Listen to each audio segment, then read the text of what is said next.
On Witty CFB lately, we've been covering a number of different programs, and we've been giving the ACC a lot more coverage this year than normal. We covered Miami on the last episode, and considering college football, the state of it in general, the one team that keeps coming back to mind in terms of what team we really need an update for is Clemson right now.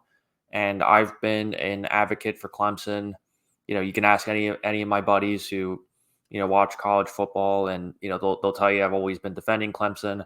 I've always been a Dabo believer, and I quite frankly wasn't that particularly concerned in terms of Clemson not using the transfer portal as much, if at all, compared to some of the other schools. Because the one thing that I think a lot of people tend to dismiss about Dabo is that he always finds different ways to win.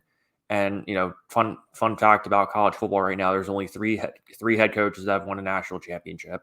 Mac Brown, Kirby Smart, and Dabo Sweeney. Those are your three coaches there who have won national championships. So I tend to, I'm always a little reluctant when I hear people kind of try to dismiss Clemson in some ways too. But I think just like they have been kind of a wild card, going into the season this year. I think in terms of the college football playoff, if you want to talk about which teams are going to be the biggest you know, dud or stud. I mean, I think you have to go with Clemson for a number of reasons. I mean, you know, the biggest knock you had on Clemson going into the year is, how Cade Klubnik was going to look and how consistent this Clemson defense was going to be.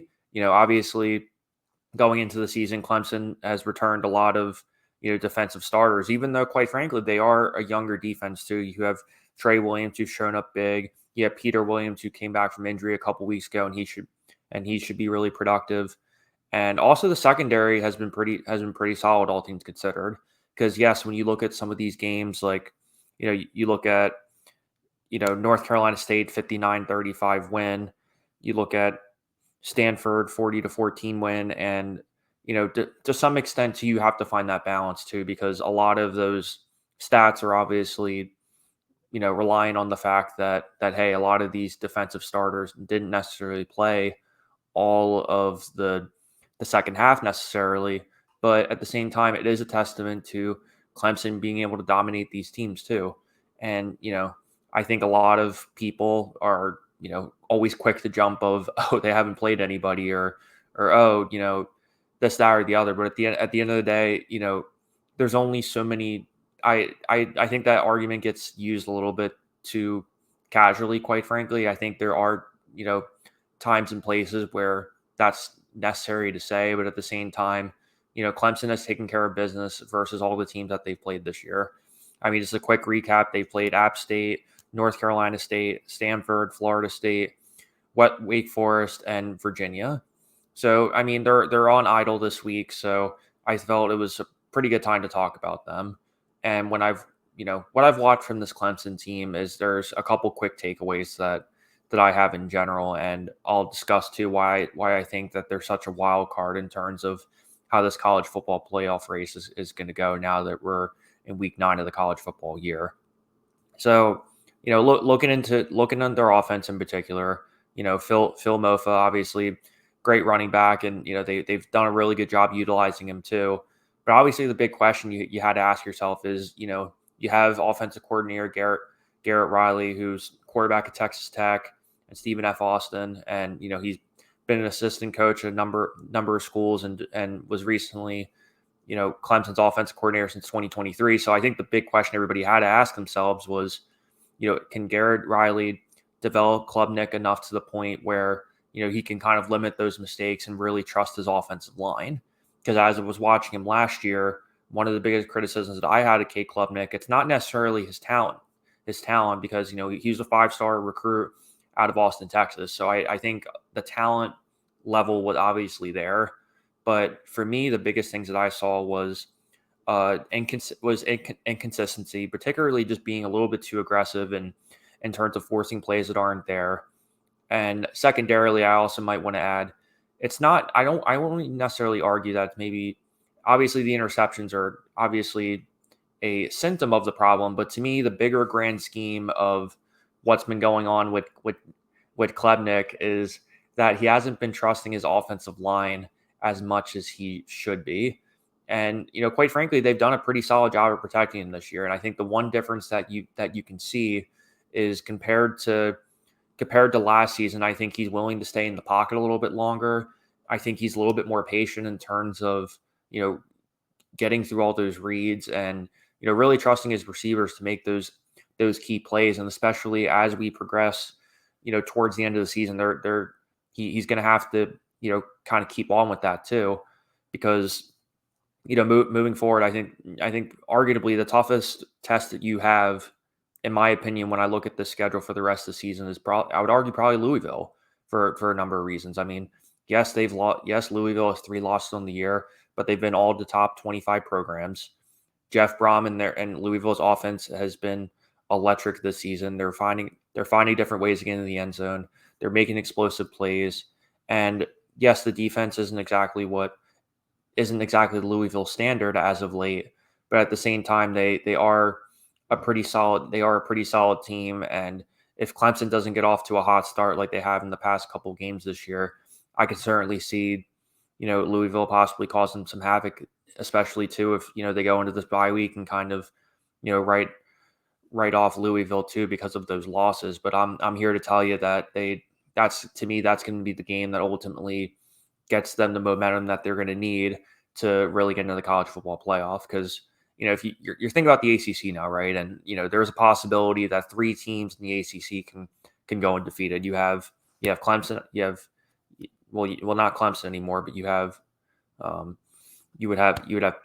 Pitt, and you'd also have Miami too. And also SMU's in the hunt too. But so when you're kind of putting all these teams together, these conference games are going to matter a lot more. I mean, yes, they always end the year with South Carolina, and so I've talked about South Carolina in this program. I am a little Norris Sellers guy, through and through. But if we're talking specifically about their schedule coming up, I think the ACC games are really kind of what the general focus needs to be on, because even they even play Pitt too, so that Pitt game could also easily be the deciding factor between one ACC team getting in versus 2, because for example, right now Clemson is projected to win the ACC, and what Clemson has going for them, obviously, much like Miami, is that they've kind of avoided some of the biggest teams in the ACC. I mean, obviously, Florida State wasn't who we thought we were. Virginia Tech's been a little bit of a disappointment, but they bounced back and had a really strong win versus Boston College too. So give them some kudos there. But at the same time, it's easy for people to kind of dismiss teams and their schedules and this, that, or the other. But you have to remember too that especially non-conference play in particular, a lot of those games are scheduled years and years out. I mean, go next time you have a chance, go look up your favorite school and go on Wikipedia and scroll down to non-conference opponents. You'll find games that are scheduled out and from 2030, 2031, 2032. So I always try to dismiss those kind of criticisms because, yes, to some extent it's completely out of the school's control in terms of who ends up being good, who ends up being shitty, who's kind of there altogether. But back to Clemson's offense. I mean, right, it looks like they've done a really good job protecting him, and he's kind of putting everything together. And if you're also Dabo too, you have to think to yourself too. Garrett Riley is one of those coaches where he's a young guy, he's 35 years old, and I think you saw Southern Miss fired their coach, you saw East Carolina fired their coach, so I would not be surprised if East Carolina went after Garrett Riley for their head coaching opening at the end of the offseason too. One, because East Carolina, for a group of 5 school, has a lot more resources than other group of 5 programs, and tends to offer a little bit of a higher salary. But I think secondarily is that he has a really strong resume in general, and if he can kind of show that that Clemson can get past, maybe not even, I'm not saying they got to win the national championship this year, but can Clemson at least get there and maybe just get past the first round? Because if you ask me, if they get there past the first round, Cade Klubnik's still healthy and doesn't completely kind of fall apart in terms of any sort of inconsistencies that we saw in 2023, I would not be surprised if Garrett Riley's for a head coaching job going into the year. So I think there's a little bit of added pressure in terms of that element too. But at the same time, Dabo's always said pretty consistently he's always been a really good recruiter. As of right now, their recruiting class is ranked 19th, which is headlined by Amir Adams and Braden Jacobs. So they definitely have a couple solid kids coming in, particularly on the defensive side of the ball, which is a huge plus. So then, when you think about them too, Klubnik right now, 1,836 yards, 20 touchdowns to 3 interceptions, which he already has more touchdowns than he did last season too, and 87.8 QBR, which is fifth in all of college football too. So it goes to show you're already seeing the change that he's had too, and a lot of the time too, head coaches and offensive coordinators tend to be a little bit reluctant in terms of starting younger quarterbacks, and I think Klubnik is a huge testament to, if you go through the slow grind and you're willing to develop a little bit, you can really see a true transformation in terms of, 1 year to the next too. Because like I said before, I don't think it was never necessarily the talent that wasn't there. It was, can you kind of piece it all together to a point where it makes Clemson look a lot more electric this year? Because even when I watched, App State and they put up 60, I mean, obviously nobody, App State has definitely taken a step back compared to seasons past in terms of the Sun Belt. But at the same time, I don't think anybody was expecting Clemson to come out that strong too. But here's the thing though, you've been seeing it week after week after week. And I think the big question is, to what extent can they keep that up? Is Klubnik in those clutch situations where they're really going to need him to step up? Is he going to be able to kind of lead the charge and put everything together and beat a team with an elite defense? I mean, that's why I'm so torn about Louisville and Pittsburgh, because yes, if Louisville can get under Clemson's defense, then yes, we could be in for a shootout, much like the Miami game last week. However, if Clemson's defense, which I would argue is indeed an elite defense, even though I think you've seen a few small weaknesses. I would argue essentially that the biggest one that I think maybe goes a little bit under the radar in terms of criticism of Clemson is I think their rushing defense has a little bit left to be desired, because the one game I think of in terms of that I think other coaches might use film on in terms of exploiting a really strong Clemson defense. I think in terms of the rushing attack, because the one thing that Stanford, for example, has done a really good job doing is spreading out the field, and they're a really creative team in general, and they rushed for 234 yards when they played Clemson, even though the final score of that game was 40-14. So although yes, you see the box scores of, yes, they won by four touchdowns, but when you dig a little bit deeper and you watch back some of these games, there are a couple concerns there. But at the same time, at least in my opinion, I find it very difficult to ever push back on ever saying that Dabo's out of it.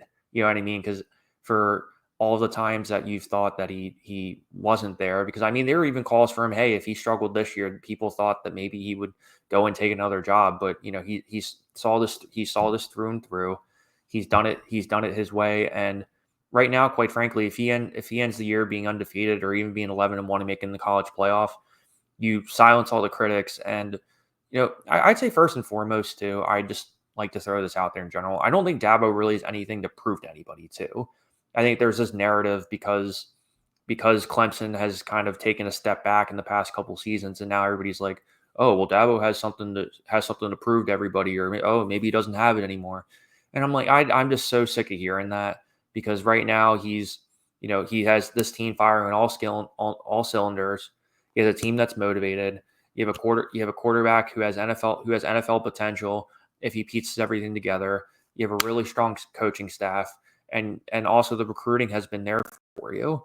So in terms of this college football playoff, Clemson to me is my biggest wild card in terms of they can either make a really strong run if they get the right teams on that schedule, particularly as I talked about, my last episode, if whoever's in that third or fourth seed with Miami or Clemson, and let's say they play the winner, maybe they play you know a fill-in who's an add-on who's maybe in the Big 12 or you know or something like that, or maybe in SEC, maybe they play a team like Alabama or Tennessee, for example. I think that could be a really fun matchup in terms of you know seeing this Clemson team in a full picture. But you know, yeah, Clemson they're on a bye this week, and they should be well prepared for Louisville. But in terms of this college football playoff, to me, Clemson's going to be the team to watch in terms of the biggest wild card, and there's still definitely some questions that have to be answered for them.